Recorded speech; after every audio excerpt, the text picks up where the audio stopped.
Y'all, welcome back. I have missed this game so much, but we have been waiting, or I personally have been waiting for the DLC to come out before we go ahead and dive into like the rest of the chapter that we're in, because this is the last chapter that you can pick up the new companion. So I am very excited. Now, the one thing I did notice after I had purchased the DLC and everything is that we do now have a DLC and mod section in the menu, and if you're already on an existing save, you do need to come in and enable it. So I had to limited outfit. Oh, these are already okay. So you can turn the DLC on and off, if you want to. You'll look at the new companion, stuff like that. But I do like it, though, that you can just say no. I actually think this is a really cool feature. So if you do have, for whatever reason, a playthrough that you would not like this to happen on, and you do not want to meet a death cult assassin who you could potentially smooch, then you know, you have the option for that. So that's really cool. So especially like if you've oh right, so once it's enabled, you cannot disable it. So as a heads up, I lied, you can't enable disable. You can only enable it, but you do have the opportunity on an existing save to say no thank you. But not in this house. Not in this house at all. We are so ready for this death cult assassin person. I'm so excited. I wish I could tell you how much I am looking forward to this DLC. Now, there is a new archetype and stuff like that, which we will not be diving into in this playthrough, mainly because I think some of that stuff we're going to have to start. Some of it we don't have to start fresh on, but other we do. So that might be something that we look into after Tess's playthrough. I might reboot Tess after we finish this with the other two companions so we can see them from the start. But as of right now, we're good. I have no idea how to start this. My gut says to do a little like twisty twist around the you know, go and see people. Oh, did they update that? Now I know there's also was a big patch today. Like it's all now. I haven't loaded into this game since this day. No, wait, this day. It's been since July. So I miss a certain someone. Excuse me, I have to do something. Not that. I don't want your stats. They're very pretty stats, though. Rogue Trader. Hi. I just wanted to say hi. That's all. You know, just make sure we knew each other existed. Then go. I will find something to amuse myself with. Not as much as Tess does. Okay, so let's go do a turnabout on the Expanse map. And that's what I'm guessing is gonna be like, go somewhere. I think we had something big that we were doing. I'm gonna go somewhere easy. Oh, chart new routes. Wait, really? Sincerely, I had new routes to chart? No. Oh. So we can't go there. That didn't... Interesting. Let's go here. And warp travel and see if a quick save is a great idea first. Now let's warp travel and see if this gets us. Senior officer requests an audience with you. They're humbly awaiting you on the bridge. Is this what I'm waiting for? Possibly. Now you can meet the new companion and start the storyline in chapter 2 or in chapter 4, and I was told that there's a little hint to the new companion that you kind of get a glimpse of in chapter 1. So this is of course the later in the game introduction, so we're gonna miss, you know, some content, but some is better than none. I will take what I can get, kind of thing. But let's go. Who is this? Do the chair turn! Yes, the chair turns with Tessera von Valencius. Who are you? I've never seen you before. Lord Captain, if I may request your attention for a moment, I must report a series of highly dangerous violations that have taken place in the fuel compartment. The Master-at-Arms is ignoring my demands, and I am thus forced to appeal directly to you. Lord Oh! Sourback. Wait, really? It may be your wish we will crack... Let's start again. Lord Captain, if it be your wish, we will crack down on any violations of the ship's discipline. However, I dare say that the Infernus Master has no right to command enforcers, and I find his actions to be outrageous breach of the chain of command. Why have we not been introduced? My apologies for the omission, Lord Captain. I am Inaric Montag, the head of the Infernus Guild. I'm responsible for preventing and extinguishing fires, as well as handling any emergency situations. And the Master at Arms, I do not believe we have met. Indeed, your ladyship, Jocasta Sauerback, at your service. I am entrusted with the honor of commanding the enforcers and keeping order aboard the vessel. It is my duty to punish trespassers, suppress disobedience, and repel any and all attacks on the ship. All right, describe this problem to me. The Fuelers have founded a sect of some kind. This group practices fire worship of the Emperor and has been burning promethium near the fuel lines. I beg you to stop this madness before we all go up in flames. I should point out that there have been no incidents in the fuel compartment so far, and that the beliefs of this sect do not affect the obedience of the workers or their efficiency in any way. All assemblies are conducted strictly after hours with permission of their superiors. However, if you find their practices unacceptable, we'll put a stop to it immediately. Does the ecclesiarchy recognize this cult, or is it considered heretical? This matter is beyond my purview. Let Confessor Adalbert be the judge of such business. Apparently we have a confessor. Ah! The confessor. A plump, rosy-cheeked old man. Oh! That's like the best descriptor. You know exactly what he looks like, huh? Oh. The Emperor protects you. Oh, he steps forward. His voice deep and sonorous. The Emperor protects your ladyship. I can assure you that there is no heresy festering in the fuel compartment. The sect of the fire prophecies has been tested for purity and found to be in accordance with the creed. Their leader, who calls himself the Oracle of Fire, is devout and submissive to his servants. They do not twist the sacred teachings, and as for their chosen forms of worship, these are neither rare nor remarkable. Many such minor cults exist in the Imperium with the full approval of the ecclesiarchy. Does this Oracle of Fire really make prophecies? At least he and his flock believe that. The Emperor reveals glimpses of the possible future to him in this sacred flame. Occasionally, his visions do come true, so his followers convince themselves. We do not know whether the grace of the God Emperor truly lies upon him, or if he is merely a charlatan, or perhaps a blissful lunatic, or... Who are you? Zachary? Zachary, where did you come from? A wicked rogue who possesses psychic powers not tempered by his will. A croaking voice interrupts the confessor's words. Lord Captain, as choir master of the Astropathic Choir, I must be watchful of any threat to the ship's safety, originating from the Immaterium. I've heard rumors about this oracle, and so have sent my adepts to see him. They assert that the man is a Psyker. The man who speaks to the warp is a danger to himself and the entire vessel. Both law and common sense dictate that he should be thrown into a holding cell, tranquilized, and handed over to the Inquisition to be sent to Holy Terra. Alternatively, you may also dispose of him in some other way. I know how to wait, they're burning my promethium? The amount of residue accumulated in the drainage tanks was so laughably small that it was not even worth recording. If there were any real misappropriation of the ship resources happening here, I would have already punished those involved, Lord Captain. The last sentence carries a faint note of regret. I know how to handle this cult.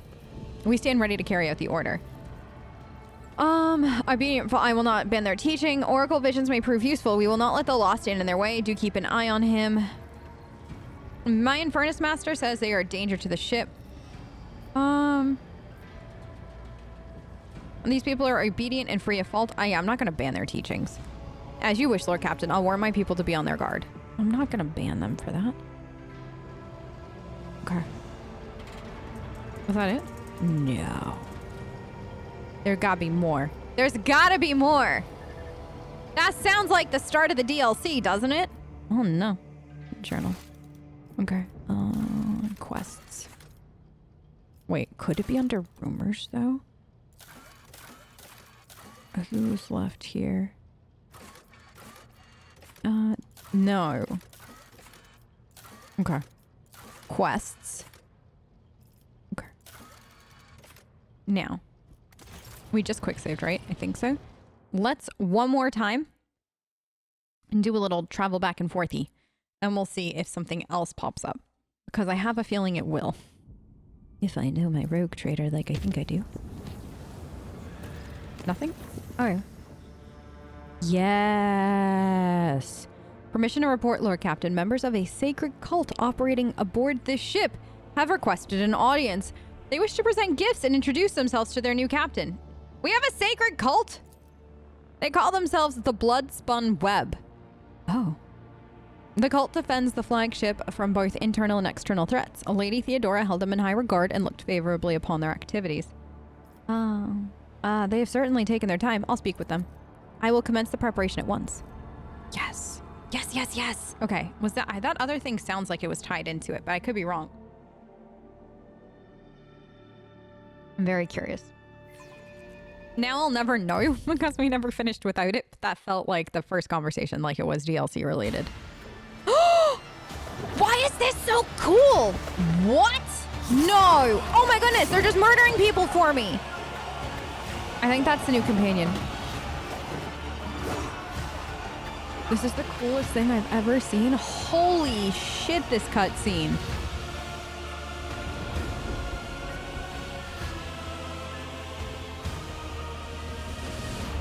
There goes my girl. Okay.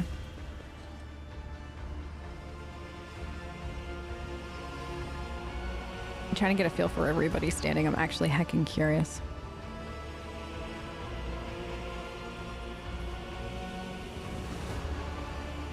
Those on the deck watch in awe as the final figure moves gracefully into a ceremonial pose. Some of the officers whisper in excitement while others murmur prayers to the God Emperor. The Undying Emperor commanded us to spin a web of blood around his children, and we obeyed. We obey still. They fall silent as a tall young woman steps forward. She moves towards you soundlessly, the dim light casting shadows across the mask which conceal her face. The masked cultist repeats the words in a mournful whisper. We obey still. Domin von Valentius, death has whispered your name. We disown Domin Theodora. We renounce our oath to her. The woman's slender finger has been fitted with a metal claw. She points it in your direction and gazes at you from behind her bone mask with the cold, grim eyes of an assassin. She pulls out a sinister curved blade. A similar weapon suddenly appears in the hands of her motionless companions. What? And now we give the gift of our blood to you. Oh. It is the gift of death. Death has whispered your name. The followers of the tenets of the web swear fealty to their new overlord and offer proof of their devotion. Their blades sing through the air. The rivulets of crimson flow onto the deck. The young woman bows her head reverently as she hands you a heavy parcel. The others bow their head as well. They seem unconcerned by the blood that trickles down their fingers. We give you a blade, the silent verdict. The Undying One has chosen you to wield this instrument of death. We give you one of our own, Kibellah. She will be your shield and shadow. And we give you the blood of these traitors. The tenets of the web will purify their souls. You have heard many stories about the death cults such as this one. These devoted, holy assassins of the Imperium have turned death into a form of worship of the Emperor. They are exemplary slayers, invisible executioners, the scourge of traitors, heretics, and fallen souls. Many righteous people honor them as votaries of the faith, while others see their fearsome rituals as frenzied spectacles touched by madness. The cultists are all voidborn. Their lithe, sinewy bodies are clad in light armor, which allow them to move with acrobatic, nimble grace and strike with an assassin's swift surety. Their red and black vestments are adorned with sharp spikes and ritual jewelry.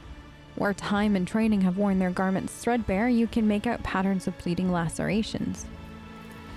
The prisoners cower beneath the weight of your gaze. Blood drips down their tear-stained face of the captured officers, technomats and workers. A word has been carved into each of their foreheads with meticulous precision: traitor, heretic, apostate, renegade.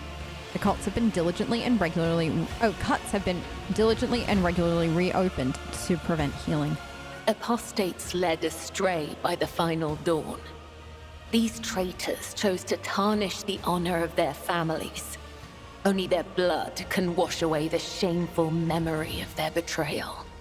Interesting. So a death cult watches over my crew. They who honor the Emperor through killing, who devote their every deed to serving him. Sacred executioners. Domin has discerned our essence. This is a great honor for the blood-spun web. We have woven the bays of this ship together with the threads of our faith for many years. We keep the greatest relic, his tarot, through which he sends us his blessed revelations. We obey the whispers of the Undying One. This is our service to him. This is our service to you. So the Emperor's Tarot is a deck of psychoactive cards bearing sacred and meaningful images. Tarot cards are used for divination and predicting the future. They're believed to be able to capture images sent by the Emperor himself. In the hands of a skilled Psyker, the Emperor's Tarot can be a truly potent divination tool. Interesting. Ringing sound fills your ears, deafening the noise of the world around you. Time goes still, and the voice whispers seductively in the back of your mind. So this is from the prologue. How interesting. Devout assassins who believe themselves to be instruments of a higher power. They revel in violence and cannot tell the difference between bloodthirst and piety. They follow their faith blindly, unaware of how closely they tread to corruption and depravity. Look at them. They stand on the edge of a precipice. The smallest push will send them plummeting into the abyss. You could be their downfall. All you have to do is push. What exactly does a cult like the Bloodspun Web do? The tenets of the web teach us to read the threads of the future and understand the hearts of others. When a soul is filled with the poison of corruption, we know its time has come. We bring liberation. 3 strikes, 3 rebukes, 1 blade. This is how we serve the Undying One. This is how we serve you and your flagship. But there are others, the virtuous martyrs who contravene his design without realizing it. Those who have come too close to faltering or committing an apostasy, but have not erred yet. We present such souls to the Undying One. You mentioned the tenets of the web. What are they? Our laws and teachings, our philosophy and way of life, our art of combat and spiritual dogma. The tenets are the blood-spun web itself. Humanity owes its existence to the Undying Emperor's sacrifice. It is he who protects us from a darkness of terrors. Hence, each of us has a duty to serve him, and a duty to die for him. To act otherwise is to waste the life that has been given to us by the Undying One, to become a thief. We help others understand this. We help them to live and die righteously. So do you kill innocent? We do not desire their death. We do not seek them out in the darkness. They come to us, and we usher them from this life if his sacred tarot reveals that the Emperor wishes to accept these martyrs. So instead of helping those who may soon stumble, you offer them death? We follow his design. We claim those marked by his omens. We submit to his will. How could it be otherwise? All right, you have my blessing. May your blades bring swift death to the Emperor's enemies. The blood-spun web will not forget your words, Domin. They are the wisdom of the tenets and the benediction of our duty. Tell me about yourself, Kibellah. Are you the leader of the Bloodspun Web, or its herald, or its servant? I am the second spinner of the blood-spun web. The honor of this title is bestowed only upon those who have ushered more souls than... It is shameful to speak of one's own deeds. I'm here to become your shadow, not to make boasts. Kibellah stops abruptly. She touches a slender finger to the fresh wound on her hand and paints the symbol of a lock across her lips in blood. So, she's the second spinner. The honor of this title bestowed only those who have ushered in. Yeah, so she is literally there's only one other person in existence, probably, that has killed more people than her. Why have you waited so long to reveal yourself? We were not there when the blessing of death was granted to Dom and Theodora. Our failure brought shame upon the blood-spun web. We could not stand before you until we restored our honor. We tracked down the traitors and sliced open their bodies. Then we washed the flagship's bulkheads in their blood in a sacred act of ritual purification. Oh! Well, that sounds delightful. Nod towards the captives. Why have you brought this rabble to the upper decks? So you may offer the souls of these traitors as a gift to him. You have the authority to order their execution. Their blood will bind us together through him. For the God Emperor, the Undying One is death itself. The Undying One is duty itself. So, Kibellah touches her sharp blade reverently to her lips. The captives tremble in fear at the sight of the weapon.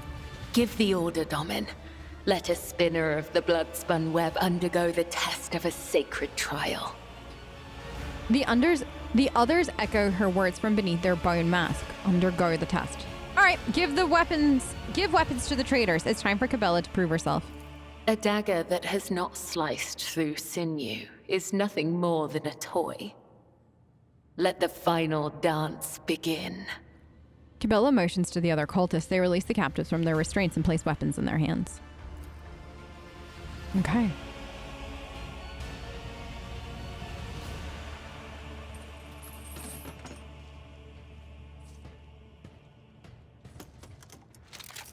I can't wait to see this. Your Emperor won't save you! I will be your end! Oh, I gotta play as her by myself? Okay, let's just do it. Like, death from above. There. As the tenant. 1 or 100. I will kill them all. Oh, okay. I see now. I see As why honor. we did that. Oh my God. What? What? Absolute what? This is kind of a cool way to give you a tutorial on how to use this class and like her as well. Like that's actually just really cool the way that they're doing this. Okay.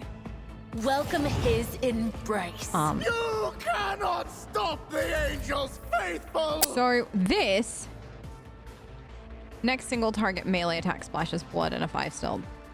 Okay, let's do this first. The shadow's killing brings me no pleasure. Okay, now I this. shall not fail. Now this. Death is a blessing. My goodness. Trust me. So can she just do this infinitely? As 'Cause the this tenets is- demand. Okay. So now this. The shadow. Come. The other side awaits. This goes against the This tenets. here? Okay, so she's out. Okay, we parried. I mean, honestly, this is all this girl gotta do. Trust me. Killing brings me no pleasure. Yep, that's fine. That's fine. That was hot. I'm not gonna lie, that was incredibly hot. Blade Dancer looks like a hot class. I need, like, this is literally everything. A cut to the heart, a cut to the throat, a cut to the stomach. These wounds have been inflicted according to his pleasure. The blood of the apostates will wash away the stain of their treachery, so that their souls may prostrate themselves before the Undying One's throne and beg his forgiveness. Kibellah wipes the blood from her blade in one swift movement. I have acted with reverence and shown proof of my loyalty. Will you accept me, Dominant Tessera? Will you make me your shield and shadow? Your ladyship, the spinners of the blood-spun web were watching, tracking, and killing Von Valencia's enemies long before the warrant of trade passed to Lady Theodora.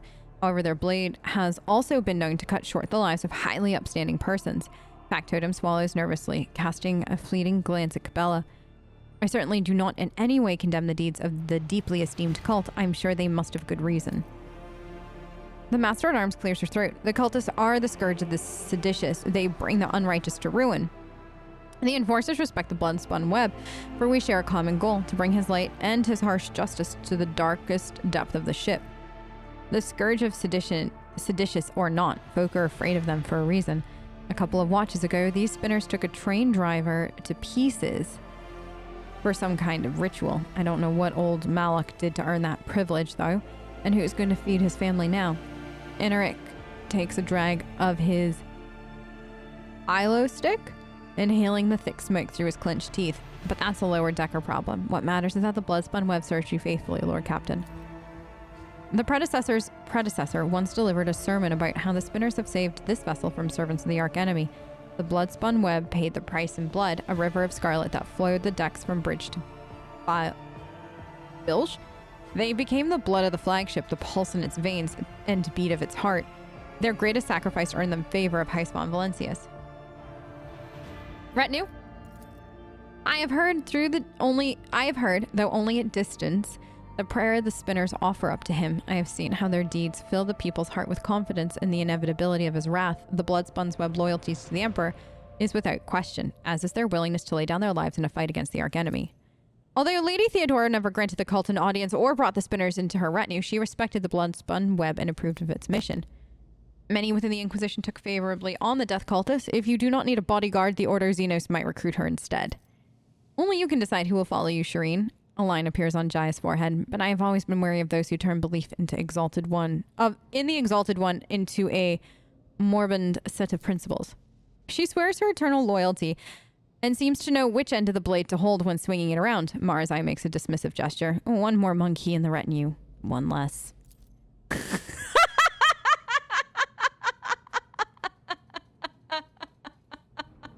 I love him.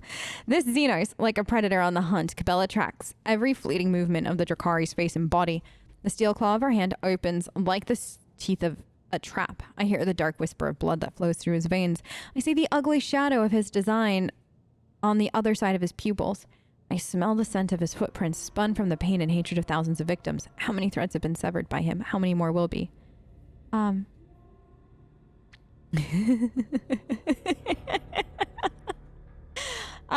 I kind of wish that there was a way to just say something here about him. Adalbert, tell me about the Spinner's Great Sacrifice. The vessel was beset by famine and pestilence during a long warp jump. The flagship wandered uncharted paths in the Immaterium for 20 cycles straight, which is a very long time. Servants of the Arch-Enemy used the despairing hearts of the crew to infiltrate the ship, and death followed. The hungry became the hunted, the famished became a feast. The exhausted crew was too weak and emaciated to resist the invaders, but then the spinners emerged from the depths. They stood alone against hundreds of foe, yet did not falter. They did not sleep or rest as their blade-tip dance brought death. Though many spinners fell, the blood-spun web held strong until the flagship left turmoil of the warp. All right, you'll be my shadow, Kibellah.